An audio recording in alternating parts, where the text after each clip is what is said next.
ನಮಸ್ಕಾರ ಸ್ನೇಹಿತರೆ KPSC KS exams ಏನಿದೆ ಗ್ರೂಪ್ ಬಿ ಆಗಿರ್ಬೋದು. ನಾವೇನ್ 500 ಪ್ರಶ್ನೆಗಳ ಸರಣಿ ಮಾಡ್ತಾ ಇದೀವಿ. ಇದು 20ನೇ ವಿಡಿಯೋ. ನಾನು ನಿಮ್ಗೆ ಹೇಳಿದ್ದೆ ಆಲ್ರೆಡಿ ಲಾಸ್ಟ್ ವಿಡಿಯೋದಲ್ಲಿ ಕರ್ನಾಟಕದ ಕರೆಂಟ್ ಅಫೇರ್ ಡಿಸ್ಕಸ್ ಮಾಡಿದ್ದೆ, 19ನೇ ವಿಡಿಯೋ ಅದು.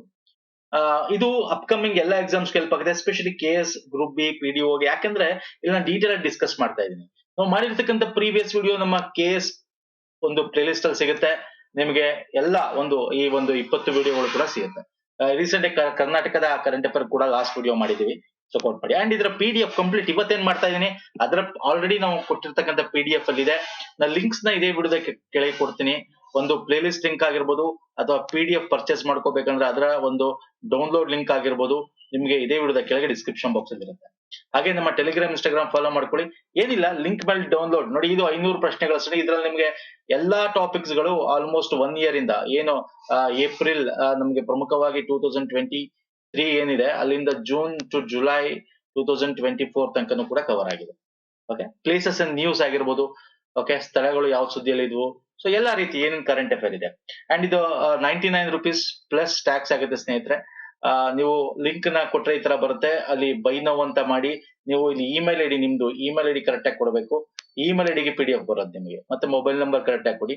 ರಿವ್ಯೂ ಅಂಡ್ ಪೇ ಹೋದ್ರೆ ಇಲ್ಲಿ 99 ಪ್ಲಸ್ ಟ್ಯಾಕ್ಸ್ ಆಗುತ್ತೆ. ಆದ್ಮೇಲೆ ನಿಮ್ಮ ಇಮೇಲ್ ಐಡಿಗೆ ಬರುತ್ತೆ ಒಂದು ಈ ತರ ಪೇಮೆಂಟ್ ಸ್ಲಿಪ್ ಬರುತ್ತೆ. ಅದಾದ್ಮೇಲೆ ಇನ್ನೊಂದು ಆರ್ಡರ್ ನೋ ರಿಪ್ಲೈ ಆರ್ಡರ್ ಅಂತಕ್ಕಂಥ ಒಂದು ಮೇಲ್ ಐಡಿ ಬಂದಿರುತ್ತೆ. ಅದ್ರೊಳಗೆ ಹೋದ್ರೆ ನಿಮ್ಗೆ ಇಲ್ಲಿ ಡೌನ್ಲೋಡ್ ಅಂತ ಬ್ಲೂಯಿಶ್ ಕಲರ್ ಅಲ್ಲಿ ಇರುತ್ತೆ. ಇದ್ರ ಮೇಲೆ ಕ್ಲಿಕ್ ಮಾಡಿದ್ರೆ ಡೌನ್ಲೋಡ್ ಆಗುತ್ತೆ. ಒಂದ್ಸಲ OTP ಕೇಳುತ್ತೆ. ನೀವು ಯಾವ ಮೊಬೈಲ್ ನಂಬರ್ ಕೊಟ್ಟಿರ್ತೀರಾ ಅಥವಾ ಯಾವ ಇಮೇಲ್ ಐಡಿ ಕೊಟ್ಟಿರ್ತೀರಾ ಅಲ್ಲಿಗೆ OTP ಬರುತ್ತೆ. ಅದನ್ನ ಹಾಕಿ ಡೌನ್ಲೋಡ್ ಮಾಡ್ಕೋಬಹುದು. ಓಕೆ, ಸೊ ವೆರಿ ಇಂಪಾರ್ಟೆಂಟ್ ಇದು. ನಾನು ಯಾಕಂದ್ರೆ ಮೇನ್ಸ್ ಪರ್ಸ್ಪೆಕ್ಟಿವ್ ಡಿಸ್ಕಸ್ ಮಾಡ್ತೇನೆ. ಸೊ ಬನ್ನಿ ಹಾಗಾದ್ರೆ ಇವತ್ತಿನ ಪ್ರಮುಖ ಟಾಪಿಕ್ ನೋಡಿ. ಲಾಸ್ಟ್ ಇಯರ್ ಮಣಿಪುರದ ಹಿಂಸಾಚಾರಗಳು ಆಯ್ತು. ಓಕೆ, ಇದ್ರ ಬಗ್ಗೆ ಮೇನ್ಸ್ ಗೆ ಕೇಳ್ತಾನೆ ಅಥವಾ ಪ್ರಿಲಿಮ್ಸ್ ಅಲ್ಲೂ ಕೇಳ್ಬೋದು. ಮೈತೇಯಿ ಅಥವಾ ಮೈತಿ ಸಮುದಾಯ ಅದೊಂದು ಪರಿಶಿಷ್ಟ ಪಂಗಡ, ಏನಿದು ವಯೋಲೆನ್ಸ್, ಯಾಕಾಯ್ತು, ಮತ್ತೆ ಯಾವ ಇದು ಬುಡಕಟ್ಟು ಜನಾಂಗ. ಸೊ ಇದ್ರ ಬಗ್ಗೆ, ಯಾಕಂದ್ರೆ ಇಲ್ಲಿ ಸುದ್ದಿಯಲ್ಲಿ ಇರ್ತಕ್ಕಂಥ ಬುಡಕಟ್ಟು ಜನಾಂಗಗಳನ್ನ ಒಂದೊಂದ್ಸಲ ಹೆಂಗ್ ಕೇಳ್ತಾನೆ ಗೊತ್ತಾ. ನಿಮ್ಗೆ ಮಣಿಪುರ ಹಿಂಸಾಚಾರ ಕೇಳಿಲ್ಲ ಅಂದ್ರು ಮಣಿಪುರ, ಮತ್ತೆ ಅಲ್ಲಿ ಪಕ್ಕ ಮೀಜೋದ ಒಂದು ಬರುತ್ತೆ, ಕುಕಿ ಟ್ರೈಬ್ಸ್ ಬರ್ತಾರೆ. ಮಣಿಪುರದಲ್ಲಿ ಇರ್ತಕ್ಕಂಥ ಟ್ರೈಬ್ಸ್ ಆಗಿರ್ಬೋದು, ಸುತ್ತಮುತ್ತ ಓಕೆ ನಾಗ, ಇವರೆಲ್ಲ ಒಂದಿಸಿ ಬರೆಯಲಿತ್ತೀರ ಪೇರಿಂಗ್ ಮಾಡ್ಕೊಟ್ಬಿಡ್ಬೋದು. ಹಾಗಾಗಿ ಯಾವ ರಾಜ್ಯ ಏನು ಎತ್ತ ಅವರ ಒಂದು ಬೇಸಿಕ್, ಅವರ ಒಂದು ಹಿನ್ನೆಲೆ ಎಲ್ಲ ತಿಳ್ಕೊಬೇಕಾಗುತ್ತೆ. ಬನ್ನಿ ಹಾಗಾದ್ರೆ ನೋಡೋಣ. ನೋಡಿ, ಮಣಿಪುರದಲ್ಲಿ ತುಂಬಾ ಹಿಂಸಾಚಾರಗಳದು, ಕರ್ಫ್ಯೂ ಅದು ಅಲ್ವಾ. ಸೊ ಇವೆಲ್ಲ ನಿಮ್ಗೆ ಗೊತ್ತಿದೆ. ಲಾಸ್ಟ್ ಇಯರ್ ಆಗಿರ್ತಕ್ಕಂಥದ್ದು ನೀವು ಅಪ್ಡೇಟ್ ಆಗಿದೆ, ಗೊತ್ತಿರುತ್ತೆ. ಇವನ್ ಮೊಬೈಲ್ ಇಂಟರ್ನೆಟ್ ಕೂಡ ಸ್ಥಗಿತ ಮಾಡ್ಬಿಟ್ಟಿದ್ರು. ಏನಕ್ಕೆ ಅಂದ್ರೆ ಅಲ್ಲಿ ಮಣಿಪುರದ ರಾಜ್ಯದ ಮೈತೇಯಿ ಸಮುದಾಯನ ST ವರ್ಗಕ್ಕೆ ಸೇರಿಸಬೇಕು ಅಂತ ಸುಪ್ರೀಂ ಕೋರ್ಟ್ ಒಂದು ಆರ್ಡರ್ ಕೊಡುತ್ತೆ. ಯಾಕಂದ್ರೆ ಪಿಟಿಷನ್ ಹೋಗಿರುತ್ತೆ ಸರ್ಕಾರಕ್ಕೆ, ಸೇರಿಸಿ ಅಂತ ಹೇಳಿ ಒಂದು ಆರ್ಡರ್ ಪಾಸ್ ಆಗಿರುತ್ತೆ. ಅದನ್ನ ವಿರೋಧಿಸಿ ಪರಿಶಿಷ್ಟ ಪಂಗಡ ವರ್ಗಕ್ಕೆ ಸೇರಿಸಬಾರ್ದು ಅಂತ ಒಂದು ದೊಡ್ಡ ರ್ಯಾಲಿ ಆಗುತ್ತೆ. ಏನಪ್ಪಾ ಇದು ಹಿಂಸಾಚಾರ, ಫಸ್ಟ್ ಮಣಿಪುರ ಎಲ್ಲಿ ಬರುತ್ತೆ ನಿಮ್ಗೆ ಗೊತ್ತಿರ್ಬೇಕು. ಕೇಳ್ತಾನೆ ನೋಡಿ, ಇದು ಸುದ್ದಿಯಲ್ಲಿದೆ ಅಂತ ತಕ್ಷಣ ನಿಮಗೆ ಮ್ಯಾಪ್ ಬೇಸ್ ಕ್ವಶನ್ ಕೇಳ್ಬೋದು, ಜಿಯೋಗ್ರಫಿ ರಿಲೇಟೆಡ್ ಕ್ವಶನ್ ಕೇಳ್ಬೋದು. ಮಣಿಪುರ ನಿಮಗೆ ಸುತ್ತಮುತ್ತ ಈ ಕಡೆ ಬಂದ್ರೆ ಮಯನ್ಮಾರ್ ಜೊತೆ ಹಂಚ್ಕೊಂಡಿದೆ. ಇನ್ನು ನಮ್ಮ ಭಾರತದ ಈಶಾನ್ಯ ರಾಜ್ಯಗಳು ಯಾವ ಗಡಿ ಇದೆ, ಮಿಜೋರಾಂ ಇದೆ, ಇಲ್ಲಿ ಅಸ್ಸಾಂ ಇದೆ, ನಾಗಾಲ್ಯಾಂಡ್ ಇದೆ. ಓಕೆ, ಸೊ ಇವೆಲ್ಲ ವೆರಿ ಇಂಪಾರ್ಟೆಂಟ್ ಆಗುತ್ತೆ. ಇಲ್ಲಿ ಪ್ರಮುಖವಾಗಿ ಈ ವಯೋಲೆನ್ಸ್ ಏನಕ್ಕೆ ಸ್ಟಾರ್ಟ್ ಆಯ್ತು ಅದು ಹೇಳ್ತೇನೆ. ಇಲ್ಲಿ ಮೈತಿ ಪೀಪಲ್ ಅಂತ ಏನ್ ಹೇಳಿದ್ನಲ್ಲ, ಇವರು 64% ಈ ಸ್ಟೇಟ್ ನಲ್ಲಿ 64% ಅಷ್ಟು ಪಾಪ್ಯುಲೇಷನ್ ಇದಾರೆ ಸ್ನೇಹಿತರೆ. ಆದ್ರೆ ಇವರು ಎಲ್ಲಾ ಕಡೆ ಹರಡ್ಕೊಂಡಿಲ್ಲ. ಒಂದಷ್ಟು ಹಿಲ್ಲಿ ರೀಜನ್ಸ್ ಗಳಲ್ಲಿ ಒಂದು 10% ಜಿಯೋಗ್ರಫಿ ಏರಿಯಾದಲ್ಲಿ ಇದ್ದಾರೆ. ಒಂದು 10% ಆಫ್ ಜಿಯೋಗ್ರಫಿಕಲ್ ಏರಿಯಾದಲ್ಲಿ ಅಂದ್ರೆ ಭೂಗೋಳದಲ್ಲಿ 64% ಅಷ್ಟು ಇವರು ಪಾಪ್ಯುಲೇಷನ್ ಹೊಂದಿರ್ತಕ್ಕಂಥದ್ದು. ಓಕೆ, ಇನ್ನು ನೆಕ್ಸ್ಟ್ 90% ಜಾಗ ಇದೆ, 90% ಜಿಯೋಲಜಿಕಲ್ ಏರಿಯಾದಲ್ಲಿ. ಇನ್ನು ಮಿಕ್ಕಿದ್ದು 35% ಅಷ್ಟು ಜನ, 35% ಅಷ್ಟು ಜನ ನಿಮಗೆ ಬೇರೆ ಟ್ರೈಬ್ಸ್ ಗಳು ಸಿಗ್ತಾರೆ ಅಲ್ಲಿ. ಓಕೆ, ಸೊ ಹಾಗಾಗಿ ಇಲ್ಲೇನಾಗ್ತಾ ಇದೆ, ಇವರು ಜನಸಂಖ್ಯೆಯಲ್ಲಿ ಜಾಸ್ತಿ ಇದ್ದಾರೆ, ಇವರ ರೆಪ್ರೆಸೆಂಟೇಷನ್ ಇನ್ ಪೊಲಿಟಿಕಲಿ ಜಾಸ್ತಿ ಇದೆ. ಆದ್ರೂ ಇವ್ರಿಗೆ ST ಯಾಕೆ ಕೊಡ್ಬೇಕು ಅನ್ನೋದು. ಆದ್ರೆ ಆಲ್ರೆಡಿ ಇವರು ಒಂದಷ್ಟು ಜನ SC ಇದ್ದಾರೆ, ಒಂದಷ್ಟು ಜನ ಬೇರೆ ಬೇರೆ ಕ್ಯಾಟಗರಿ ಇದ್ದಾರೆ. ಇವ್ರನ್ನ ST ಸೇರಿಸಬೇಕು ಅಂತ ಅವರ ಒಂದು ವಾದ ಆಗಿತ್ತು. ಅದಕ್ಕೋಸ್ಕರ ಅವರು 2012ರಿಂದ ಕೂಡ ಒಂದು scheduled tribe demand commission for Meitei ಅಂತೇಳಿ ಒಂದು ಮಾಡ್ಕೊಂಡು ಅವರು ಸ್ಟ್ರೈಕ್ ಗಳು ಮಾಡಿದ್ರು, ಅವರು ರಿಕ್ವೆಸ್ಟ್ ಎಲ್ಲ ಕೊಟ್ಟಿದ್ರು. ಆಕ್ಚುಲಿ ಇವರು ಮೊದಲೇ ST ಇದ್ರು. ಆಕ್ಚುಲಿ ಯಾವಾಗ 1949 ಏನು ಸ್ವತಂತ್ರ ಆಗುತ್ತೆ ಮಣಿಪುರ ಏನು ಭಾರತಕ್ಕೆ ಇದಾಗುತ್ತೆ, ಅವಾಗ ಭಾರತಕ್ಕೆ ಸೇರಿದಾಗ ಮಣಿಪುರ ಏನಿರುತ್ತೆ ಅಲ್ಲಿ ಪ್ರಮುಖವಾಗಿ ST ಇದೆ ಅದಕ್ಕಿಂತ ಮುಂಚೆ. ಆಮೇಲೆ ST ನ ತೆಗೆದಾಕಿದ್ರು. ಹಂಗಾಗಿ ಅವ್ರು ವಾದಿಸ್ತಾ ಬಂದಿದ್ರು. ಎಸ್ಪೆಷಲಿ 2012ರಿಂದ ತುಂಬಾ ವಾದ ಮಾಡ್ಕೊಂಡು ತುಂಬಾ ಇದನ್ನ ಬೇಡಿಕೆಯನ್ನು ಇಟ್ಕೊಂಡ್ ಬಂದಿದ್ರು. ಹಾಗಾಗಿ ಅದು ಸುಪ್ರೀಂ ಕೋರ್ಟ್ಗೂ ಕೂಡ ಹೋಗಿತ್ತು. ಆ ಸುಪ್ರೀಂ ಕೋರ್ಟ್ ಅಲ್ಲಿ ಹೇಳುತ್ತೆ ಎಸ್ ಸ್ಟೇಟ್ ಇವ್ರನ್ನ ಸೇರಿಸಬಹುದು ಅಂತೇಳಿ ಹೈಕೋರ್ಟ್ ಪಾಸ್ ಮಾಡುತ್ತೆ, ಗೌರ್ಮೆಂಟ್ ಗೆ ಕನ್ಸಿಡರ್ ಮಾಡಿ ಅಂತ ಹೇಳುತ್ತೆ ಆರ್ಡರ್. ಹಾಗಾಗಿ ಇದರ ವಿರುದ್ಧ ಅಲ್ಲಿನ ಇನ್ನ ಮಿಕ್ಕಿದ ಜನ ಏನಿದ್ದಾರೆ, ಕುಕಿ ಟ್ರೈಬ್ಸ್, ನಾಗಾ ಟ್ರೈಬ್ಸ್, ಸುತ್ತಮುತ್ತ ಏನೋ 35% ಆಫ್ ದ ಪೀಪಲ್ ಏನಿದ್ದಾರೆ ಮಿಕ್ಕಿದ ಬುಡಕಟ್ಟು, ಅವರು ವಾದಿಸ್ತಾ ಹೋಗ್ತಾರೆ. ಓಕೆ, ಸೊ ಹಾಗಾಗಿ ಇವ್ರು ಏನಿಗೆ ವಾದಿಸ್ತಾರೆ, ಯಾಕೆ ಕೊಟ್ರೆ ಏನಾಗುತ್ತೆ, ಮೊದ್ಲಿತ್ತಪ್ಪ ಅವ್ರು ಮೊದ್ಲು, ಈಗ ಕೊಟ್ರೆ ಏನಾಗುತ್ತೆ. ಸಿಂಪಲ್ ಸರ್, ಇವರು ನಾನು ನಿಮ್ಗೆ ಆಲ್ರೆಡಿ ಹೇಳಿದೆ 64% ಆಫ್ ಪಾಪ್ಯುಲೇಷನ್ ಇದ್ದಾರೆ ಆಲ್ರೆಡಿ. ಅವ್ರಿಗೆ 60 ಅಸೆಂಬ್ಲಿ ಸೀಟ್ 40 ಜನ ಅವರೇ ಇದ್ದಾರೆ. ಅವರ ಪೊಲಿಟಿಕಲ್ ರೆಪ್ರೆಸೆಂಟೇಷನ್ ಜಾಸ್ತಿ ಇದೆ. ಇಷ್ಟೆಲ್ಲ ಇದ್ರು ಕೂಡ ಒಂದಷ್ಟು ಜನ ಆಲ್ರೆಡಿ ಶೆಡ್ಯೂಲ್ ಕ್ಯಾಸ್ಟ್ ಅಲ್ಲಿ ಇದ್ದಾರೆ. ಅವರ ಸಬ್ ಕ್ಯಾಟಗರಿ ಎಲ್ಲ ತಗೊಂಡ್ರೆ ಒಂದಷ್ಟು ಕ್ಯಾಟಗರಿ ಮೈತಿ ಈ ಒಂದು ಜನಾಂಗದಲ್ಲಿ ಶೆಡ್ಯೂಲ್ ಕ್ಯಾಸ್ಟ್ ಅಲ್ಲಿ ಇದ್ದಾರೆ, ಬ್ಯಾಕ್ವರ್ಡ್ ಕ್ಲಾಸಸ್ ಅಲ್ಲಿ ಇದ್ದಾರೆ. ಹಾಗಾಗಿ ಏನಕ್ಕೆ ಕೊಡಬೇಕು? ಮತ್ತೆ ಇವರ ಲ್ಯಾಂಗ್ವೇಜ್ ಏನಿದೆ, ಯೂಶಲ್ ಮೈತಿ ಲ್ಯಾಂಗ್ವೇಜ್ ನಾವು ಮಣಿಪುರಿ ಅಂತ ಕೂಡ ಕರಿತೀವಿ, ಮಣಿಪುರ ಅಂತ. ಆ ಮೈತಿ ಲ್ಯಾಂಗ್ವೇಜ್ ಆಲ್ರೆಡಿ ನಮ್ಮ ಸಂವಿಧಾನದ ಕಾನ್ಸ್ಟಿಟ್ಯೂಷನ್ ಅಲ್ಲಿ 8th ಶೆಡ್ಯೂಲ್ ಅಲ್ಲಿ ಏನಿದೆ ಇನ್ಕ್ಲೂಡ್ ಮಾಡಿದೆ. ನಾವು 22 ಶೆಡ್ಯೂಲ್ ಲ್ಯಾಂಗ್ವೇಜಸ್ ಏನಿದೆ ಅದರಲ್ಲಿ ಈ ಒಂದು ಲ್ಯಾಂಗ್ವೇಜ್ ಕೂಡ ಇದೆ. ಹಂಗಾಗಿ ಇಷ್ಟೆಲ್ಲ ಇದ್ಮೇಲೆ ಅವ್ರಿಗೆ ಇನ್ನು ಸ್ಪೆಷಲ್ ಕ್ಯಾಟಗರಿನ ಕೊಡ್ಬೇಕು ಅಂತ ಅರ್ಥ ಆಗ್ತಿದೆಯಲ್ಲ. ಸೊ ಹಾಗಾಗಿ ರಿಲಿ ಇವೆಲ್ಲ ಎಕ್ಸಾಮ್ ಅಲ್ಲಿ ಕೇಳ್ತಾನೆ. ಮತ್ತೆ ಈಗ ನಾನು ಸಿಂಪಲ್ ಆಗಿ ತಗೊಂಡಿದ್ದೀನಿ ನೋಡಿ, ಅವರ ಇತಿಹಾಸ ಕೂಡ ಗೊತ್ತಿರಬೇಕು. ಈ ಕ್ವಶನ್ ಫಸ್ಟ್ ನೋಡಿ, ಆಮೇಲೆ ಅದ್ರ ಬಗ್ಗೆ ಡಿಸ್ಕಸ್ ಮಾಡೋಣ. ಮೈತೇಯಿಗೆ ಸಂಬಂಧಪಟ್ಟಂತೆ ಈ ಕೆಳಗಿನ ಹೇಳಿಕೆಗಳನ್ನು ಪರಿಗಣಿಸಿ. ಈಶಾನ್ಯ ರಾಜ್ಯವಾದ ಮೇಘಾಲಯದ ಪ್ರಬಲ ಜನರ ಮೈತೈ. ಮೇಘಾಲಯದವರ ಅಲ್ಲ. ಇವರು ಯಾರು ಸರ್? ಮಣಿಪುರ. ಅವರು ಟಿಬೆಟೋ ಬರ್ಮನ್ ಭಾಷೆನ ಮಾತಾಡ್ತಾರೆ. ಹೌದು. ಮಣಿಪುರ ಸರ್ಕಾರ ಇತ್ತೀಚೆಗೆ ಅವರಿಗೆ ಪರಿಶಿಷ್ಟ ಸಂಘದ ಸ್ಥಾನಮಾನ ನೀಡಿದೆ. ಯಾವುದು ಕರೆಕ್ಟ್ ಆನ್ಸರ್? ಫಟಾಫಟ್ ಅಂತ ಹೇಳ್ಬೇಕು. ಯಾವ್ದು ಸರ್? ಸಿ ಮಾತ್ರ. ನಾನು ನಿಮ್ಗೆ ಆಲ್ರೆಡಿ ಹೇಳಿದೀನಿ, ಮಣಿಪುರದ ರಾಜ್ಯದ ಇನ್ನು ಕೊಟ್ಟಿಲ್ಲ, ಕೊಡ್ಬೇಕು ಅಂತ ನೋಡಿ, ಅದಕ್ಕೆ ಹೇಳಿದ್ದು. This is wrong. So option 2 ಮಾತ್ರ ಕರೆಕ್ಟ್. ಇಲ್ಲಿ ನೋಡೋದಾದ್ರೆ ಇವರು ಮಣಿಪುರಿ ಪ್ರಬಲ ಜನಸಂಖ್ಯೆ ಹೊಂದಿರೋದು. ಮಣಿಪುರೀಸ್ ಅಂತಾನು ಕೂಡ ಕರಿತೀವಿ, ಇವಾಗ ಮೈತೇಯಿನ ಮಣಿಪುರೀಸ್ ಅಂತ ಕೂಡ ಕರಿತೀವಿ. ಇವರು ಇಂಡೋ ಬರ್ಮನ್ ಭಾಷೆಯನ್ನ ಮಾತಾಡ್ತಾರೆ. ರಾಜಕೀಯ ಪ್ರಬಲರು, ಅವರನ್ನ ಕುಲಗಳಾಗಿ ಕೂಡ ವಿಂಗಡಿಸ್ತಾರೆ. ಆ ಪ್ರಬಲ ಕುಟುಂಬದಲ್ಲಿ ಬೇರೆ ಬೇರೆ ಅಂತರ್ವಿವಾಹ, ಬುಡಕಟ್ಟು ಪ್ರಾಬಲ್ಯ ಏನಿದೆ, ಈ ಕ್ರಮೇಣ ಅವರು ಒಂದೊಂದು ಬೇರೆ ಬೇರೆ ಸಬ್ ಕ್ಯಾಟಗರಿ ಕೂಡ ವಿಲೀನ ಆಗ್ತಾ ಬರ್ತದೆ ಅವರು. ಹಂಗಾಗಿ ಜನಸಂಖ್ಯೆ ಜಾಸ್ತಿ ಆಗುತ್ತೆ ಅವ್ರು. ಓಕೆ, ಸೊ ವೆರಿ ಇಂಪಾರ್ಟೆಂಟ್, ಇದನ್ನ ಕೇಳ್ತಾನೆ. ಪ್ರಬಲ ಮಣಿಪುರಿ ಅಂತ ಕೂಡ ಕರಿತೀವಿ. ಇನ್ನು ಇವರು ಹಿಂದೂಗಳ ಸಂಸ್ಕೃತಿಗೆ ಸೇರಿದವರು. ಕೇಳ್ಬೋದು ಎಕ್ಸಾಮ್ ಅಲ್ಲಿ ಇವನ್ನೆಲ್ಲ. ಅವರು ಯಾವ ಸಂಸ್ಕೃತಿ, ಮೊದಲು ಅವರು ಬೇರೆ ಕ್ರಿಶ್ಚಿಯನ್ ಬೇರೆ ಬೇರೆ ಇದ್ರಲ್ಲಿ ಇದ್ರು. ಅವರು ಹಿಂದೂ ಸಂಪ್ರದಾಯಕ್ಕೆ ತುಂಬಾ ಮುಂಚೆನೆ ಅವರು ಬುಡಕಟ್ಟು ಸಾಂಸ್ಕೃತಿಕ ಇದಕ್ಕೆ ಬದಲಾವಣೆ ಆಗ್ತಾರೆ. ಹಿಂದೂ ಮತಕ್ಕೆ ಬರುವ ಬದಲಾವಣೆ ಆದಾಗ ಮಾಂಸ ತಿಂತಿದ್ದವರು, ದನಗಳನ್ನು ಬಲಿ ಕೊಟ್ಟು ತಲೆಬೇಟೆ ಮಾಡ್ತಿದ್ದವರು, ಅದನ್ನ ದೂರ ಬಿಡ್ತಾರೆ. ಬರೀ ಮೀನ್ ಮಾತ್ರ ತಿನ್ನಕ್ ಸ್ಟಾರ್ಟ್ ಮಾಡ್ತಾರೆ. ಮದ್ಯಪಾನ ಮಾಡ್ತಿರಲ್ಲ. ಮಾಲಿನ್ಯದ ವಿರುದ್ಧ ಕಠಿಣ ನಿಯಮ ಅನುಸರಿಸ್ತಾರೆ. ಯಾಕಂದ್ರೆ ಬುಡಕಟ್ಟು ಜನಾಂಗ ಅಂದ ತಕ್ಷಣ ಕಾಡಲ್ಲಿ ಇರ್ತಾರೆ. ಅವರು ಕಾಡಿನ ಸುತ್ತಮುತ್ತ ಕಾಡು ಅವರ ಒಂದು ದೈವಾರಾಧನೆ ಆಗಿರುತ್ತೆ. ಹಾಗಾಗಿ ಹಸುವನ್ನ ಗೌರವಿಸಕ್ಕೆ ಸ್ಟಾರ್ಟ್ ಮಾಡ್ತಾರೆ. ಉನ್ನತ ಜಾತಿಯ ಸ್ಥಾನಮಾನ ತಗೋತಾರೆ ಯಾವಾಗ ಅವರು ಈ ಒಂದು ಮತಾಂತರ ಆಗಿದ ನಂತರ. ಅವರ ಒಂದು ಸಾಂಸ್ಕೃತಿಕ ಒಂದು ಆಚರಣೆಯ ಮುಖಾಂತರ ಹಿಂದೂ ದೇವರು ಕೃಷ್ಣನನ್ನ ಆಚರಣೆ ಮಾಡ್ತಾರೆ. ಓಕೆ, ನೀರಾವರಿ ಜಮೀನಲ್ಲಿ ಭತ್ತದ ಕೃಷಿ ಬೆಳೆಯುವ ಆರ್ಥಿಕತೆಗೆ ಪ್ರಮುಖ. ಅದ್ರಲ್ಲಿ ಬಿಟ್ಟು ಅವರು ಎಸ್ಪೆಷಲಿ ಕುದುರೆ ಸಾಕಣೆ ಮಾಡೋದು, ಪೋಲೋ, ಈ ತರ ಒಂದು ಗೇಮ್ ಅಲ್ಲಿ ಅತ್ಯಂತ ಹೆಚ್ಚಾಗಿ ಅವರು ಭಾಗವಹಿಸ್ತಾರೆ. ಓಕೆ, ಸೊ ಇದು ಅವರ ಸಾಂಸ್ಕೃತಿಕ ಆಗಿ ಇರ್ತಕ್ಕಂತ ಅವರ ಕಾರ್ಯಾಚರಣೆಗಳು, ತಿಳ್ಕೊಳ್ಳಿ. ನೆಕ್ಸ್ಟ್ ಬರ್ತೀನಿ ಸರ್, ಕುಕಿ ಬುಡಕಟ್ಟು ಬಗ್ಗೆ ಕೇಳ್ತಾನೆ ಎಕ್ಸಾಮ್ ಗಳಲ್ಲಿ. ಇದು ಕೂಡ ಸುದ್ದಿಯಲ್ಲಿತ್ತು. ಇವರು ಕುಕಿ ಲ್ಯಾಂಡ್ ಅಂತ ಹೊಸದಾಗಿ, ಕುಕಿ ಕನ್ನಡದಲ್ಲಿ ಬರೆಯೋದಾದ್ರೆ ಕುಕಿ ಲ್ಯಾಂಡ್ ಅಂತ ಹೊಸ ಭೂಮಿ ನಮಗೆ, ಅಂದ್ರೆ ನಮ್ದೇ ಹೊಸ ರಾಜ್ಯ ಮಾಡಿ ಅಂತ ಅವ್ರ ಬೇಡಿಕೆ. ಕುಕಿ ಬುಡಕಟ್ಟುಗಳು ಭಾರತದ ಈಶಾನ್ಯ ರಾಜ್ಯಗಳಿಗೆ ಮಾತ್ರ ಸೀಮಿತವಾಗಿವೆ. ಇವ್ರು ಈಶಾನ್ಯ ಮಾತ್ರ ಇಲ್ಲ, ಇವರು ಎಲ್ಲಾ ಕಡೆ ಹರಡ್ಕೊಂಡಿದ್ದಾರೆ. ಈಶಾನ್ಯ, ಬಾಂಗ್ಲಾದೇಶ, ಮಯನ್ಮಾರ್, ಓಕೆ, ಇಲ್ಲೆಲ್ಲ ಇದ್ದಾರೆ. ಕುಕಿ, ಯಾಕಂದ್ರೆ ಅನ್ಡಿವೈಡೆಡ್ ಭಾರತ ಇದ್ದಾಗ ಏನಾಗಿತ್ತು, ಇವರೆಲ್ಲ ಸುತ್ತಮುತ್ತ ಹರಡ್ಕೊಂಡಿರು. ಡಿವೈಡ್ ಆದ್ಮೇಲೆ ಏನಾಯ್ತದೆ, ನಮ್ಮ ಭಾರತಕ್ಕೆ ಈಶಾನ್ಯ ರಾಜ್ಯ ಮಾತ್ರ ಏನಿದೆ, ನಾರ್ತ್ ಈಸ್ಟ್ ಸ್ಟೇಟ್ ಮಾತ್ರ ಏನ್ ಬರ್ತವೆ. ಸೊ ಈ ನಾರ್ತ್ ಈಸ್ಟ್ ಸ್ಟೇಟ್ ಅಲ್ಲಿ ಮಾತ್ರ ಇವಾಗಿರೋದು. ಯಾಕಂದ್ರೆ ಬಾಂಗ್ಲಾದ ಮೊದಲು ಭಾರತವಾಗಿತ್ತು ಅಲ್ವಾ, ಸ್ವಲ್ಪ ಭಾಗ ಮಯನ್ಮಾರ್ ಭಾರತವಾಗಿತ್ತು. ಯಾವಾಗ ಇಂಡಿಯಾ ಇದನ್ನ ಬ್ರಿಟಿಷರು ಇದನ್ನ ಡಿವೈಡ್ ಮಾಡ್ತಾರಲ್ಲ, ಸೊ ಅವಾಗ ಚದ್ರ ಹೋಗ್ತಕ್ಕಂಥದ್ದು. ಹಾಗಾಗಿ ಇವರು ಬರೀ ಈಶಾನ್ಯ ರಾಜ್ಯಗಳಿಗೆ ಮಾತ್ರ ಅಲ್ಲ ಸೀಮಿತ. ಕುಕಿ ಬುಡಕಟ್ಟುಗಳನ್ನು ಮಣಿಪುರದಲ್ಲಿ ನಿರ್ದಿಷ್ಟವಾಗಿ ದುರ್ಬಲ ಬುಡಕಟ್ಟು ಗುಂಪುಗಳಾಗಿ ಗೊತ್ತುಪಡಿಸಲಾಗಿದೆ. ಪರ್ಟಿಕ್ಯುಲರ್ ವಲ್ನರಬಲ್ ಟ್ರೈಬ್ಸ್ ಅಲ್ಲ. ಮಯನ್ಮಾರ್ನ ಚಿನ್ ಜನರು ಮತ್ತು ಮಿಜೋರಾಂನ ಮೀಜೋ ಜನಗಳು ಕುಕಿ ಜನರಿಗೆ ಸಂಬಂಧಿಸಿದ ವ್ಯಕ್ತಿಗಳ ಗುಂಪು. Yes, this is correct. ಹಾಗಾದ್ರೆ ಯಾವ್ದು ಕರೆಕ್ಟ್ ಆನ್ಸರ್? ಆಪ್ಷನ್ 3 ಮಾತ್ರ correct answer. Okay, so Kuki tribe ಬಗ್ಗೆ ಮಾತಾಡೋದಾದ್ರೆ, ಇವರು ಮಿಜೋರಾಂ ಅಲ್ಲಿ ಹೆಚ್ಚು ನಾವು ಇವ್ರು ಮಿಜೋ ಅಂದ ತಕ್ಷಣ ಮಿಜೋರಾಂ ಅಂತನಲ್ಲ, ಸುತ್ತಮುತ್ತ ಮಣಿಪುರದಲ್ಲಿ ಸ್ವಲ್ಪ ಜನ ಇದ್ದಾರೆ. ನಾನು ನಿಮ್ಗೆ ಆಲ್ರೆಡಿ ಹೇಳಿದೆ, ನಾಗಾ ಕುಕಿಗಳು ಮಣಿಪುರದಲ್ಲೂ ಸಿಗ್ತಾರೆ, ಅಸ್ಸಾಮು. ಬಟ್ ಮಿಜೋರಾಂ ಅಲ್ಲಿ ಅತ್ಯಂತ ಹೆಚ್ಚು ಜನರು ನಾವು ನೋಡ್ಬೋದು. ಈ ಜನಾಂಗ ಫಸ್ಟ್ ಅವರ ಬೇಸ್ ಯಾವ್ದು ನೋಡಿದ್ರೆ ಮಯನ್ಮಾರ್ನ ಚಿನ್ಸ್ ಅಂತ ಕರಿತೀವಿ, ಮಿಜೋರಾಂನ ಮೀಜೋಸ್ ಅಂತ ಕೂಡ ಕರಿತೀವಿ. ಬಾಂಗ್ಲಾದೇಶದಲ್ಲಿ ಕುಕಿಗಳು, ಇವರೆಲ್ಲ ಒಳಗೊಂಡಿರ್ತಕ್ಕಂಥವ್ರು ಈ ಕುಕಿಗಳು.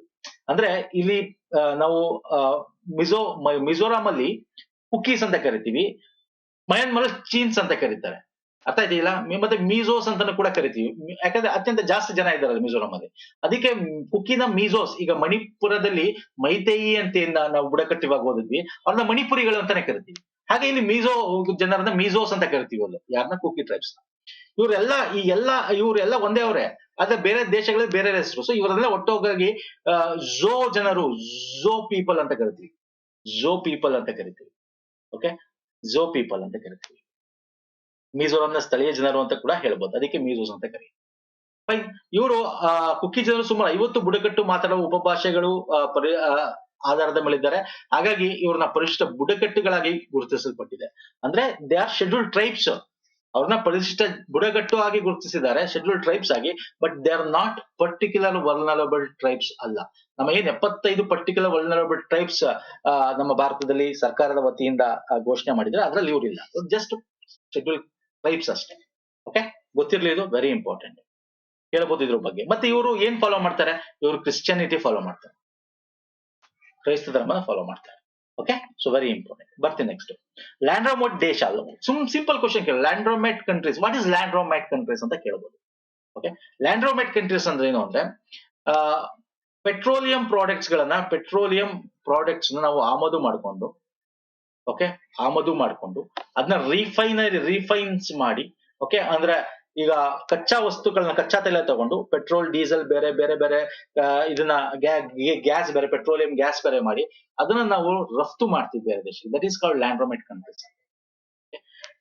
ಈ ದೇಶಗಳು ರಷ್ಯಾದ ತೈಲವನ್ನು ಖರೀದಿಸುತ್ತವೆ ಮತ್ತೆ ಯುರೋಪಿಯನ್ ರಾಷ್ಟ್ರಗಳಿಗೆ ಸಂಸ್ಕರಿಸಿದ ಉತ್ಪನ್ನಗಳನ್ನು ಮಾರಾಟ ಮಾಡುತ್ತವೆ. ಹೀಗಾಗಿ ರಷ್ಯಾದ ವಿರುದ್ಧ ಯುರೋಪಿಯನ್ ನಿರ್ಬಂಧಗಳನ್ನು ದಾಟುತ್ತದೆ. ಲ್ಯಾಂಡ್ರೋಮೈಟ್ ದೇಶಗಳಿಂದ ಚೀನಾ, ಭಾರತ, ಟರ್ಕಿ, UAE ಮತ್ತೆ ಸಿಂಗಾಪುರ. ಎಸ್, ಯಾವ್ದು ಕರೆಕ್ಟ್? ಇಲ್ಲಿ 2 ಆಪ್ಷನ್ಸ್ ಕೂಡ correct. Okay, so first tick ಹಾಕೋಣ. ಏನಪ್ಪಾ ಇದು ಅಂದ್ರೆ ನಿಮ್ಗೆ ಗೊತ್ತಿದೆ, ಯುಕ್ರೇನ್ ಮತ್ತೆ ರಷ್ಯಾ ಯುದ್ಧ ಆದ್ಮೇಲೆ ಬೇರೆ ಎಲ್ಲ ಎಸ್ಪೆಷಲಿ ವೆಸ್ಟರ್ನ್ ಕಂಟ್ರೀಸ್ ಯುರೋಪ್ ಮೇಲೆ ಸ್ಯಾಂಕ್ಷನ್ಸ್ ಹಾಕ್ಬೇಕು. ಸಾರಿ, ಯುರೋಪ್ ಅಲ್ಲ, ರಷ್ಯಾ ಮೇಲೆ ನಿರ್ಬಂಧ ಅಥವಾ ಸ್ಯಾಂಕ್ಷನ್ ಅಂತ ಕರಿತೀವಿ. ಅವ್ರದ್ದೇನೋ ತಗೋಬಾರ್ದು ಅಂತ. ಸೊ ಹಾಗಾಗಿ ಏನ್ ಮಾಡುದು, ಈಗ ನಮಗೆ ರಷ್ಯಾದವ್ರು ಕಮ್ಮಿ ದುಡ್ಡು ಕೊಡ್ತಾರೆ ಕಚ್ಚಾ ತೈಲನ, US ಕೊಡಲ್ಲ ನಮಗೆ. ಹಾಗೆ ನಮ್ಗೆ ಏನು, ಅದಕ್ಕೆ ಸ್ಟ್ರಾಟಜಿಕಲಿ ನಮ್ಮ ಭಾರತ ಇವತ್ತು ಒಳ್ಳೆ ಸ್ಥಾನದಲ್ಲಿ ಇದೆ ಅನ್ನಕ್ಕೆ ಇವೆಲ್ಲ ಕೂಡ ಕಾರಣ ಆಗುತ್ತೆ. ನಾವು ಯಾರಿಗೂ ಕೇರ್ ಮಾಡಲ್ಲ, ರಷ್ಯಾದಿಂದ ತಗೋತೀವಿ. ಅದೇ ರೀತಿ ರಷ್ಯಾದಿಂದ ಚೀನಾ ಕೂಡ ತಗೊಳುತ್ತೆ, ಭಾರತ, ಟರ್ಕಿ, UAE, ಸಿಂಗಾಪುರ್ ತಗೊಂಡು ಅದನ್ನ ಸಂಸ್ಕರಿಸಿ ನಾವು ಏನ್ ಮಾಡ್ತೀವಿ, ನಮ್ ಕಡೆಯಿಂದ ನಾವು ಅಕ್ಕಪಕ್ಕದ ರಾಷ್ಟ್ರಗಳು ಅಥವಾ ಯುರೋಪಿಯನ್ ಕಂಟ್ರಿ ಎಕ್ಸ್ಪೋರ್ಟ್ ಮಾಡೋದು. ಈಗ ನಾವು ಅದನ್ನ UK ಕೂಡ ಒಪ್ಕೊಳ್ಳುತ್ತೆ. ಅದು ನಾವು ರಷ್ಯಾದಿಂದ ತಗೋದಲ್ಲ, ರಿಫೈನ್ ಆಗಿರ್ತಕ್ಕಂಥ ಪೆಟ್ರೋಲಿಯಂ ಪ್ರಾಡಕ್ಟ್ಸ್ UAE ಇಂದ ತಗೋಬಹುದು, ಅವರು ಟರ್ಕಿಯಿಂದ ತಗೋಬಹುದು ಅಲ್ವಾ. ಸೊ ಈ ತರದ್ ಏನ್ ಮಾಡ್ತೀವಲ್ಲ, ಇದನ್ನ ನಾವು ಲ್ಯಾಂಡ್ರೋಮೈಟ್ ದೇಶಗಳು ಅಂತ ಕರಿತೀವಿ. ಈಗ EU, G7, ಆಸ್ಟ್ರೇಲಿಯಾ, ಜಪಾನ್ ಇದನ್ನ ಸ್ಯಾಂಕ್ಷನ್, ರಷ್ಯಾದ ವಿರುದ್ಧ ಸ್ಯಾಂಕ್ಷನ್ ಹೊರಡಿಸಿರ್ತಕ್ಕಂಥದ್ದು. ಓಕೆ, ಸೊ ಲ್ಯಾಂಡ್ರೋಮೈಟ್ ದೇಶ ಅಂದ್ರೆ ಏನು ಅಂತ ಹೇಳಿದೀನಿ, ವೆರಿ ಇಂಪಾರ್ಟೆಂಟ್ ಇದು. ನೆಕ್ಸ್ಟ್ ಬರ್ತೀನಿ, ಅರಬ್ ಲೀಗ್ ಬಗ್ಗೆ ಸಿಂಪಲ್ ಕ್ವಶನ್ಸ್ ಕೇಳ್ತಾನೆ. ಅರಬ್ ಲೀಗ್ ಅಲ್ಲಿ ಎಷ್ಟು ಕಂಟ್ರಿಗಳಿದೆ, ಏನು ಅರಬ್ ಲೀಗ್ ಅಂದ್ರೆ? ಯಾಕೆಂದ್ರೆ ಲಾಸ್ಟ್ ಇಯರ್ ಸ್ನೇಹಿತರೆ, ಸಿರಿಯಾ ಅರಬ್ ಲೀಗ್ ಅಲ್ಲಿ ಮೊದಲು ಇತ್ತು. ಸಂಸ್ಥಾಪಕ ರಾಷ್ಟ್ರದಲ್ಲಿ ಅರಬ್ ಲೀಗ್ ನ ಸಂಸ್ಥಾಪಕ ರಾಷ್ಟ್ರವಾಗಿತ್ತು ಸಿರಿಯಾ. ಆದ್ರೆ ಇದು ತೆಗ್ದಾಕ್ಬಿಡ್ತಾರೆ 2011-12 ಅದನ್ನ ತೆಗ್ದಾಕ್ಬಿಡ್ತಾರೆ ಸಿರಿಯಾನ. ಈಗ ಪುನಃ ರೀಜಾಯ್ನ್ ಮಾಡ್ಕೊಂಡಿದ್ದಾರೆ 2023 ರೀಜಾಯ್ನ್ ಮಾಡ್ಕೊಂಡಿದ್ದಾರೆ. ಹಂಗಾಗಿ ಸುದ್ದಿಯಲ್ಲಿದೆ. ಯಾಕೆ ತೆಗಿತಾರೆ? ಸಿರಿಯಾದಲ್ಲಿ ರಕ್ತಪಾತಗಳಾಗೋದು, ಅಲ್ಲಿನ ಸರ್ಕಾರಗಳು ಇದು. ಸೊ ಇವೆಲ್ಲ ಕಾರಣಗಳಿಂದ ಅದನ್ನ ತೆಗೆದಾಕಿರ್ತಾರೆ. ಈಗ ಪುನಃ ರೀಜನ್ ಮಾಡ್ಕೊಂಡಿದ್ದಾರೆ. ಏನು ನೋಡೋಣ ಬನ್ನಿ. ಇದು ಮಧ್ಯಪ್ರಾಚ್ಯ ಮತ್ತು ಆಫ್ರಿಕಾದ ಕೆಲವು ಭಾಗಗಳಲ್ಲಿ ಅರಬ್ ರಾಜ್ಯಗಳ ಪ್ರಾದೇಶಿಕ ಸಂಸ್ಥೆಯಾಗಿದೆ. ಹೌದು, ಕರೆಕ್ಟ್. ಇದು ತನ್ನ ಸದಸ್ಯರ ರಾಜಕೀಯ, ಸಾಂಸ್ಕೃತಿಕ, ಆರ್ಥಿಕ ಮತ್ತು ಸಾಮಾಜಿಕ ಕಾರ್ಯಕ್ರಮಗಳನ್ನು ಬಲಪಡಿಸಲು, ಸಂಘಟಿಸಲು ಮತ್ತು ಅದರ ನಡುವಿನ ವಿವಾದಗಳನ್ನು ಮಧ್ಯಸ್ಥಿಕೆ ವಹಿಸುವ ಗುರಿಯನ್ನು ಹೊಂದಿದೆ. ದಟ್ ಈಸ್ ಆಲ್ಸೋ ರೈಟ್ ಅಲ್ವಾ. ಒಂದು ಮಾಡ್ಕೊಂಡಿದ್ರೆ ಗುಂಪು ಅಂದ್ರೇನು, ತಮ್ಮ ಒಳಿತಿಗಾಗಿ, ಈ ಗುಂಪಿನಲ್ಲಿ ಬೇರೆ ಯಾರ್ಯಾರು ತೊಂದರೆ ಆದ್ರೆ ಅವರ ವಿರುದ್ಧ ನಿಂತ್ಕೊಳ್ಳಕ, ಅವರ ಪರವಾಗಿ ನಿಂತ್ಕೊಂಡು ಬೇರೆಯವರ ವಿರುದ್ಧ ನಿಂತ್ಕೊಳ್ಳೋಕೋಸ್ಕರ, ಅವರ ಏನಾದ್ರು ವಿವಾದಗಳಿಂದ ಬಗೆಹರಿಸೋಕೋಸ್ಕರ, ಮತ್ತೆ ಆರ್ಥಿಕತೆಗೆ ಹೆಲ್ಪ್ ಆಗ್ಲಿ ಅಂತ, ಸಾಂಸ್ಕೃತಿಕತೆ ಹೆಲ್ಪ್ ಆಗ್ಲಿ ಅಂತ ಅಲ್ವಾ. ಸೊ ಹಾಗಾಗಿ ದಿಸ್ ಇಸ್ ಕರೆಕ್ಟ್ ಆನ್ಸರ್. ಭಾರತಕ್ಕೆ ಲೀಗ್ಸ್ ವೀಕ್ಷಕ ಸ್ಥಾನಮಾನ ಮಾತ್ರ ನೀಡಲಾಗಿದೆ. This is wrong. So option 1 and 2 ಮಾತ್ರ ಕರೆಕ್ಟ್. ಅರಬ್ ಲೀಗ್ ಅಂದ ತಕ್ಷಣ ಸ್ನೇಹಿತರೆ, ಇದು 1945 ಕೈರೋದಲ್ಲಿ ಪ್ಯಾನ್ ಅರೇಬಿಸಂ ಬೆಳವಣಿಗೆ ಆಗ್ಬೇಕು ಅಂತೇಳಿ ಒಂದಷ್ಟು ಆಕ್ಟಿವಿಟೀಸ್ ಗಳು ನಡೆಯುತ್ತೆ. ಇದರ ಪರವಾಗಿ ಅರಬ್ ಲೀಗ್ ನ ಎಸ್ಟಾಬ್ಲಿಷ್ ಮಾಡ್ತಾರೆ. ಆ ಎಸ್ಟಾಬ್ಲಿಷ್ ಆಗೋದು ಏನಿದೆ, ಆ ಟೈಮ್ ಅಲ್ಲಿ ಸ್ಥಾಪಕ ಸದಸ್ಯರು ಯಾರಿದ್ರು ಅಂದ್ರೆ ಈಜಿಪ್ಟ್, ನೋಡಿ ಸಿರಿಯಾನು ಇತ್ತು, Lebanon, Iraq, Jordan, Saudi Arabia, Yemen. Okay, ಸ್ಥಾಪಕ ರಾಷ್ಟ್ರಗಳು 1, 2, 3, 4, 5, 6, 7 ರಾಷ್ಟ್ರಗಳಿವು. ಆಮೇಲೆ ಅದು 22 ಸದಸ್ಯರುಗಳನ್ನ ಹೊಂದಿದೆ ಅಟ್ ಪ್ರೆಸೆಂಟ್. 2011ರಲ್ಲಿ ಸಿರಿಯಾನ ತೆಗೆದುಹಾಕಿದ್ರು. 2023ರಲ್ಲಿ ಪುನಃ ಈಗ ಸೇರಿಸ್ಕೊಂಡಿದೆ. ಅರಬ್ ಇದು ಯಾವಾಗ ಆಯ್ತು ಅಂತಾರೆ 1900. ನಾನು ಫಸ್ಟ್ ಹೇಳ್ತೀನಿ, ಇದನ್ನ ಇನ್ನೊಂದು ಡಿಕ್ಲರೇಷನ್ ಅಂತ ಕರಿತೀವಿ. ಅಲೆಕ್ಸಾಂಡ್ರಿಯಾ ಪ್ರೋಟೋಕಾಲ್ ಅಂತ ಮಾಡ್ತಾರೆ 1944ರಲ್ಲಿ. ಓಕೆ, ಸೊ ಆ ಡಿಕ್ಲರೇಷನ್ ಮೇಲೆ ಈ ಅರಬ್ ಲೀಗ್ ನ ಎಸ್ಟಾಬ್ಲಿಷ್ ಮಾಡ್ತಾರೆ. It was formed in Cairo, Egypt ಅಲ್ಲಿ 2022 ಮಾರ್ಚ್ 1945ರಲ್ಲಿ ಇದನ್ನ ಫಾರ್ಮ್ ಮಾಡ್ತಾರೆ. ಈಗ ಪ್ರೆಸೆಂಟ್ 22 ರಾಷ್ಟ್ರಗಳಿವೆ ಅರಬ್ ಲೀಗ್. ಯಾವ್ದು ಅಂದ್ರೆ ಮಿಡಲ್ ಈಸ್ಟ್ ಏನಿದೆ, ಈ ಮಿಡಲ್ ಈಸ್ಟ್ ಮತ್ತೆ ನಾರ್ತ್ ಆಫ್ರಿಕಾ ಅಂತ ಏನ್ ಕರಿತೀವಿ, ಆ ರಾಷ್ಟ್ರಗಳು ಒಂದಷ್ಟಿವೆ. ಎಲ್ಲ ಸೇರಿ 22 ರಾಷ್ಟ್ರಗಳಿವೆ. ಅರ್ಥ ಆಗ್ತಿದೆ ಅನ್ಕೋತೀನಿ. Very important. Yes sir, next ಹೋಗೋಣ. ಎಸ್, ನೆಕ್ಸ್ಟ್ ಬಾಹ್ಯಾಕಾಶ ವಿಜ್ಞಾನ ಮತ್ತು ತಂತ್ರಜ್ಞಾನ ಜಾಗೃತಿ ತರಬೇತಿ, space science and technology awareness training start ಅಂತ ಒಂದು ಯೋಜನೆ ಕಾರ್ಯಕ್ರಮ. ಇದಕ್ಕೆ ಸಂಬಂಧಪಟ್ಟಂತ ತಗೊಂಡಿದೆ. ಫುಲ್ ಫಾರ್ಮ್ ಏನೋ, space science technology and awareness training ಅಂತ ಕರಿತೀವಿ. Space science technology awareness training program ಅಂತ ಕರಿತೀವಿ. ಈ ಕಾರ್ಯಕ್ರಮ ಭಾರತೀಯ ಬಾಹ್ಯಾಕಾಶ ಸಂಶೋಧನಾ ಸಂಸ್ಥೆ ಇಸ್ರೋ ಪ್ರಾರಂಭಿಸಿದೆ. ಹೌದು ಸರ್, ಇಸ್ರೋದು. ಸ್ಪೇಸ್ ಅಂತ ತಕ್ಷಣ ಬರೋದು ಭಾರತದಲ್ಲಿ ಇಸ್ರೋ. ಇದು ಯುವ ಗಗನಯಾತ್ರಿಗಳಿಗೆ ಬಾಹ್ಯಾಕಾಶ ವಿಜ್ಞಾನ ತಂತ್ರಜ್ಞಾನ ತರಬೇತಿ ನೀಡುವ ಗುರಿಯನ್ನು ಹೊಂದಿದೆ. ಯುವ ಗಗನಯಾತ್ರಿಗಳಲ್ಲ, ಅವ್ರಿಗಲ್ಲ. ಯಾರಿಗೆ ಹಾಗಾದ್ರೆ ಮುಂದೆ ನೋಡೋಣ. ಕಾರ್ಯಕ್ರಮಗಳನ್ನು ಖಗೋಳ ವಿಜ್ಞಾನ ಮತ್ತು ಖಗೋಳ ಭೌತಶಾಸ್ತ್ರ ಸೇರಿದಂತೆ ಬಾಹ್ಯಾಕಾಶದ ವಿಜ್ಞಾನ ವಿವಿಧ ಡೊಮೇನ್ಗಳನ್ನು ಒಳಗೊಂಡಿರುತ್ತದೆ. Yes, this is correct. So option 1 and 3 ಮಾತ್ರ ಕರೆಕ್ಟ್. ಸೊ ಏನಿಲ್ಲ, ಇದು 2023 ಮೇ ತಿಂಗಳಲ್ಲಿ ಇದನ್ನ ಏನ್ ಮಾಡ್ತಾರೆ, ಇದ್ರ ಬಗ್ಗೆ ನ್ಯೂಸ್ ಅಲ್ಲಿ ಅನೌನ್ಸ್ ಮಾಡ್ತಾರೆ ಇಸ್ರೋ. ಏನಪ್ಪಾ ಇದು ಅಂತಾರೆ, ಸ್ಪೇಸ್ಗೆ ಹೋಗಕ್ ಸಂಬಂಧಪಟ್ಟಂತೆ, ಸ್ಪೇಸ್ಗೆ ಸಂಬಂಧಪಟ್ಟಂತೆ ಎಸ್ಪೆಷಲಿ ಸ್ಪೇಸ್ ಫಿಸಿಕ್ಸ್ ಅಥವಾ ಸ್ಪೇಸ್ ಬಾಹ್ಯಾಕಾಶಕ್ಕೆ ಸಂಬಂಧಪಟ್ಟಂತೆ ಒಂದಷ್ಟು ಟ್ರೈನಿಂಗ್ ಗಳನ್ನ ಕೊಡ್ತಕ್ಕಂಥದ್ದು, ಅವ್ರಿಗೆ ಅವೇರ್ನೆಸ್ ಮಾಡ್ತಕ್ಕಂಥದ್ದು. ಯಾರಿಗೆ ಸರ್ ಈ ಪ್ರೋಗ್ರಾಮು? ಯಾರಿಗೆ ಅಂತಂದ್ರೆ ಭೌತಿಕ ವಿಜ್ಞಾನ ತಂತ್ರಜ್ಞಾನ ಸ್ನಾತಕೋತ್ತರ ಅಂದ್ರೆ ಟೆಕ್ನಾಲಜಿ ಪೋಸ್ಟ್ ಗ್ರಾಜುಯೇಷನ್ ಡಿಗ್ರಿ ವರ್ಷದ ಕೊನೆಯ ವರ್ಷದ ವಿದ್ಯಾರ್ಥಿಗಳು ಅಂತವ್ರಿಗೆ ಇದನ್ನ ಕೊಡ್ತಕ್ಕಂಥದ್ದು. ಅಂತವ್ರು ಅಂದ್ರೆ ಯಾರು ಹೇಳಿದ್ನಲ್ಲ, ಎಲ್ಲರೂ ಅಲ್ಲ, ಯುವ ವಿಜ್ಞಾನಿ ಅಲ್ಲ. That is very important. ಅದಕ್ಕೆ ಹೇಳೋದು ಕಂಪ್ಲೀಟ್ ಆಗಿ ಡೀಟೇಲ್ ಆಗಿ ನಾವು ಇದನ್ನ ಓದ್ಬೇಕು ಅಂತ. ದಯವಿಟ್ಟು ಅರ್ಥ ಮಾಡ್ಕೊಳ್ಳಿ, ಇದು ಯುವ ವಿಜ್ಞಾನಿಗೆ ಅಲ್ಲ. ಪದೇ ಪದೇ ಹೇಳ್ತಾ ಇದ್ದೀನಿ. ದಿಸ್ ಇಸ್ ರಿಲೇಟೆಡ್ ಟು ಯಾರು ಪೋಸ್ಟ್ ಗ್ರಾಜುಯೇಷನ್ ಇನ್ ಟೆಕ್ನಾಲಜಿಕಲ್ ಸ್ಪೇಸು ಅಥವಾ ಸ್ಪೇಸ್ ಫಿಸಿಕ್ಸ್ ಬಗ್ಗೆ ಆಗಿರ್ಬೋದು, ಸ್ಪೇಸ್ ಟೆಕ್ನಾಲಜಿ ಆಗಿರ್ಬೋದು, ಅಥವಾ ಫೈನಲ್ ಇಯರ್ ಡಿಗ್ರಿ ಓದ್ತಾ ಇರ್ತಕ್ಕಂಥ ಸ್ಟೂಡೆಂಟ್ಸ್ ಗಳಾಗಿರ್ಬೋದು, ಅವ್ರಿಗೆ ಟ್ರೈನಿಂಗ್ ಕೊಡಕ್ಕೆ, ಅವ್ರಿಗೆ ಇದನ್ನ ಬಗ್ಗೆ ಜಾಗೃತಿ ಮೂಡಿಸಕ್ಕೆ ಸ್ಪೇಸ್ ಬಗ್ಗೆ. ಹಾಗಾಗಿ ಹೆಚ್ಚು ಜನ ಇದಕ್ಕೆ ಬರ್ಬೋದು. ನಾವು ಜಾಗತಿಕವಾಗಿ ಭಾರತ ಕೂಡ ಸ್ಪೇಸ್ ಅಲ್ಲಿ ಒಂದು ಒಳ್ಳೆಯ ಕಾರ್ಯ ಮಾಡಕ್ಕೆ ಈಸಿ ಆಗುತ್ತೆ, ಎಲ್ಲರನ್ನು ಆಕರ್ಷಣೆ ಮಾಡಕ್ಕಾಗತ್ತೆ ಅಂತ. ಅದು ಇದರ ಪ್ರಮುಖವಾದ ಗುರಿ. ಅರ್ಥ ಆಗಿದೆ ಅನ್ಕೋತೀನಿ. ವೆರಿ ಇಂಪಾರ್ಟೆಂಟ್ ಇದು. ಸೊ ಇಲ್ಲಿ ಪ್ರಮುಖವಾಗಿ ಇನ್ನೇನ್ ನೋಡ್ಬೋದು, ಇಲ್ಲಿ ಸಂಶೋಧನೆ ಬಗ್ಗೆ, ಅದರ ಬೇಸಿಕ್ಸ್ ಬಗ್ಗೆ, ಅದೇನಿದೆ ಅದ್ರ ಬಗ್ಗೆ ಎಲ್ಲ ಹೇಳ್ತಾರೆ. ಇನ್ ಹೆಂಗ್ ತಗೋತಾರೆ ಸರ್? ಇದಕ್ಕೆ ಜಿಗ್ನಾಸ್ ಅಂತ ಪೋರ್ಟಲ್ ಬರುತ್ತೆ ಸರ್. ಎಕ್ಸಾಮ್ ಅಲ್ಲಿ ಕೇಳ್ತಾನೆ, ಇಲ್ಲಿದೆ ನೋಡಿ, ಜಿಗ್ನಾಸ ಪೋರ್ಟಲ್ ಅಂತ ಎಕ್ಸಾಮ್ ಅಲ್ಲಿ ಕೇಳ್ತಾನೆ. ಜಿಗ್ನಾಸ ಪೋರ್ಟಲ್ ಯಾವ್ದಕ್ಕೆ ಸಂಬಂಧಪಟ್ಟಿದೆ? ಈ ಒಂದು ಸ್ಪೇಸ್ಗೆ ಸಂಬಂಧಪಟ್ಟಿರ್ತಕ್ಕಂಥದ್ದು. ತರಬೇತಿ ಕೊಡಕ್ಕೆ, ಟ್ರೈನಿಂಗ್ ಕೊಡಕ್ಕೆ ವಿದ್ಯಾರ್ಥಿಗಳಿಗೆ. ಯಾವ ವಿದ್ಯಾರ್ಥಿಗಳು ಅಂತ ಹೇಳಿದೀನಿ. ಸೊ ಹಾಗಾಗಿ this is very important. Okay, ಅರ್ಥ ಆಗ್ತಿಲ್ಲ? ಜಿಗ್ನಾಸ್ ಪೋರ್ಟಲ್ ಬಗ್ಗೆ ಕೇಳ್ತಾನೆ. ನೆಕ್ಸ್ಟ್ ಬಂದ್ಬೋಣ, ಬನ್ನಿ.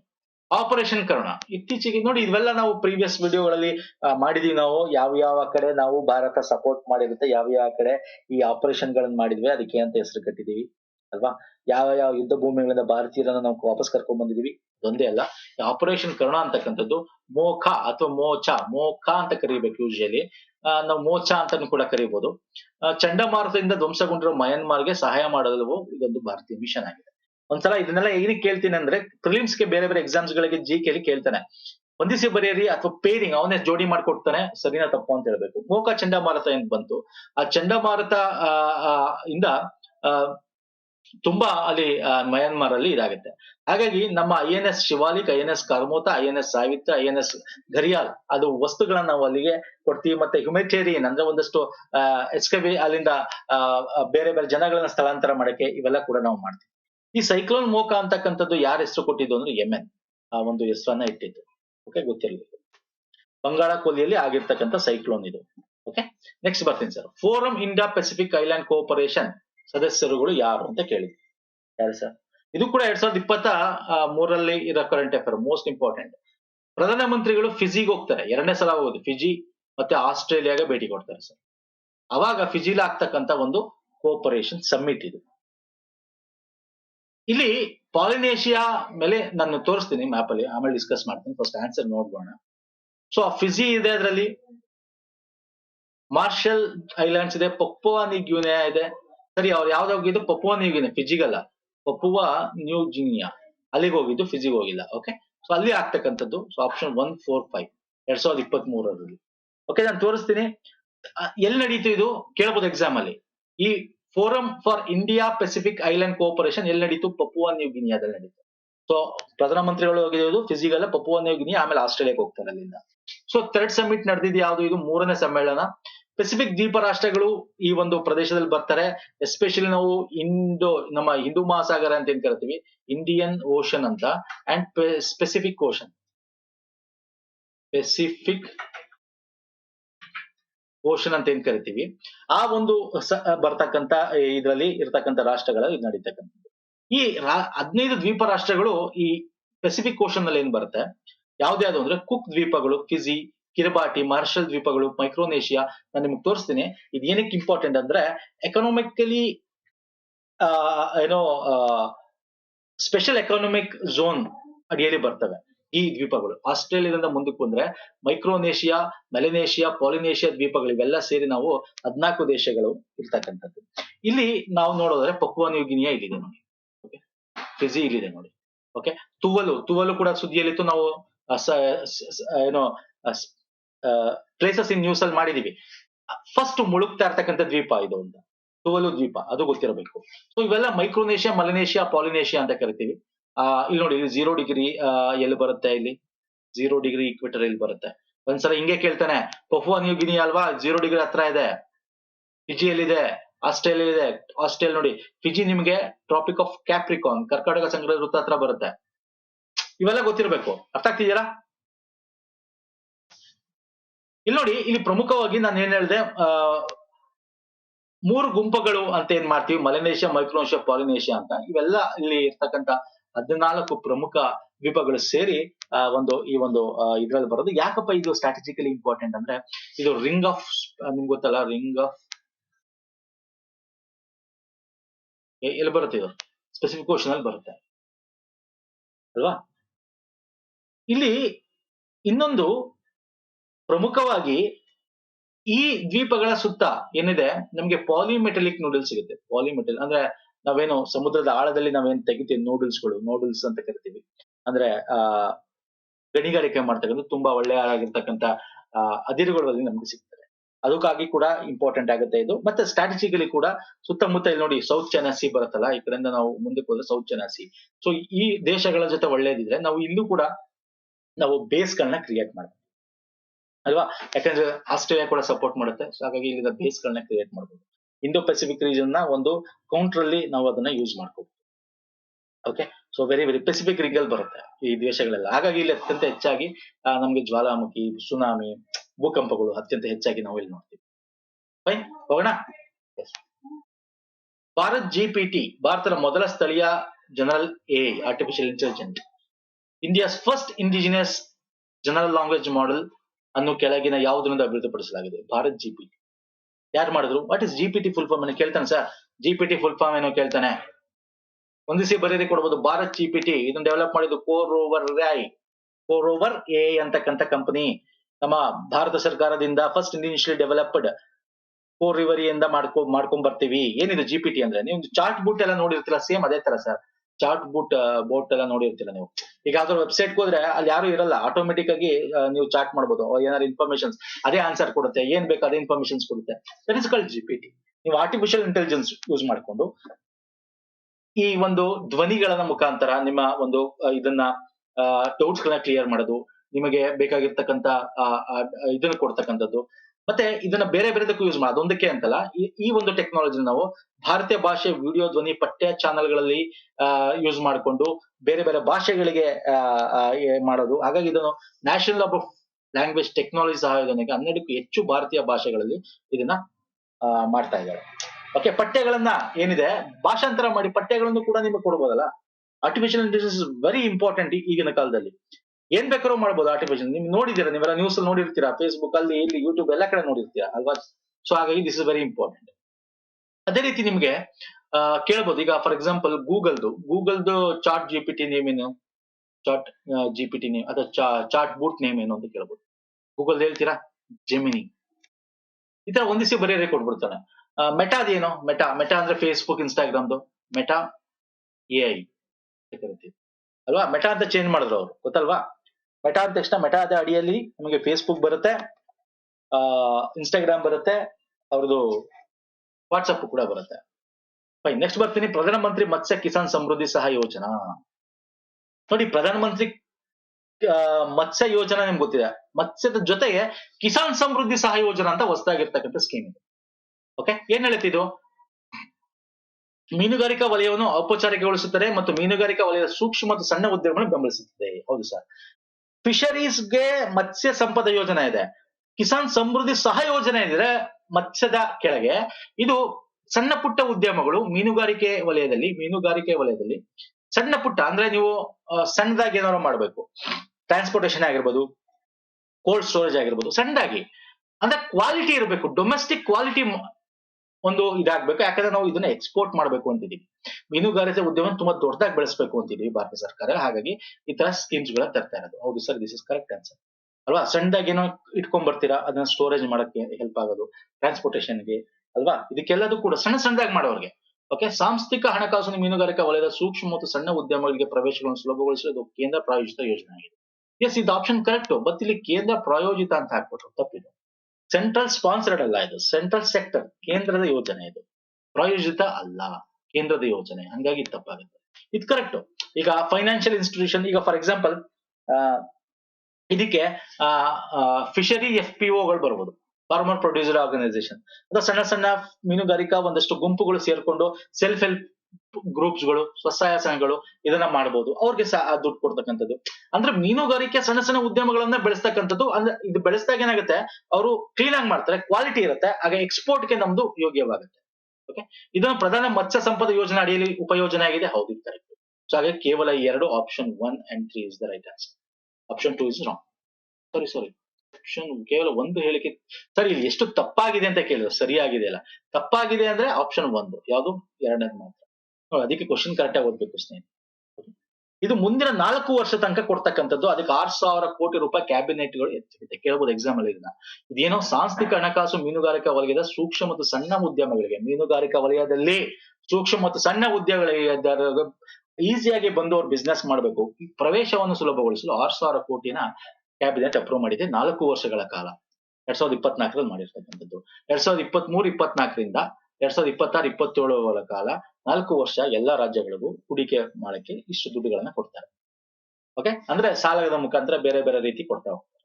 ಇದು ಕೇಂದ್ರದ ವಲಯದ ಯೋಜನೆ, ಕೇಂದ್ರ ಪ್ರಾಯೋಜಿತ ಅಲ್ಲ, ಅದು ಗೊತ್ತಿರಲಿ.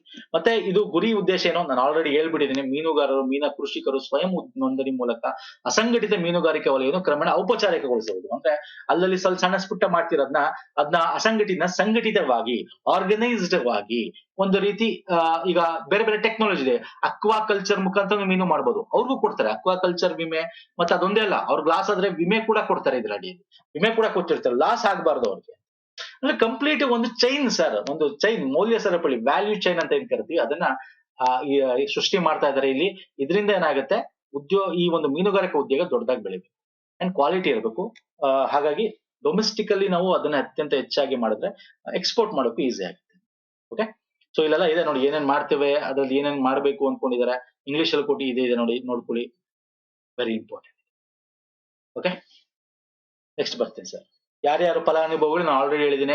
FPO ಇರ್ತಾರೆ, ರೈತರು ಕೂಡ ಅದ್ರಲ್ಲಿ ಬಂದು ಮೀನುಗಾರಿಕೆಯಲ್ಲಿ ಮಾಡ್ಬೋದು.